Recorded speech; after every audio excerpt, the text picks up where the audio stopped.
জীবন একটি সাইকেল চালানোর মতো। যেতে না চাইলেও অবশ্যই আপনাকে চলতে হবে। একটা জিনিস খেয়াল করে দেখলাম, জীবনে প্রত্যেক কাজে কমসে কম সাহসটুকু রাখতেই হয়। জীবনে নির্দিষ্ট লক্ষ্য না থাকলে সবচেয়ে বড় সমস্যা হলো তুমি সারা জীবন ফাঁকা মাঠের ভেতর ছুটলেও কোনো গোল দিতে পারবে না। মানুষের জীবনে 20 বছর পর্যন্ত ইচ্ছার রাজত্ব চলে, 30 বছর পর্যন্ত চলে বুদ্ধির রাজত্ব এবং 40 বছর বয়সে চলে বিচার বিবেচনার রাজত্ব। অন্যের জীবনে নিজের স্থান খোঁজা বন্ধ করো। নিজের জীবনে নিজেকে আরও উঁচুতে নিয়ে যাওয়া যায় কিভাবে, সেটাই বার করো।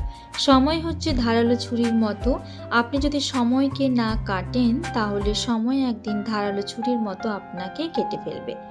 জীবনে আঘাত আসাটা পার্ট অফ লাইফ, আর সেগুলো হাসি মুখে পার করাটা আর্ট অফ লাইফ।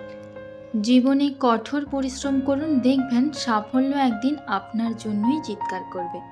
কখনো আপনার যেটা স্বপ্ন সেটা ছেড়ে দেবেন না, এটা ভেবে যে এইটা পূরণ করতে অনেক সময় লাগবে।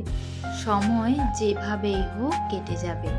জীবনের সবচেয়ে বড় আনন্দ হলো সেই কাজ করা যা মানুষ বলে আপনি করতে পারবেন না। শুরু করার জন্যে দুর্দান্ত হতে হবে না, তবে আপনাকে শুরুটা করতে হবে দুর্দান্তভাবে।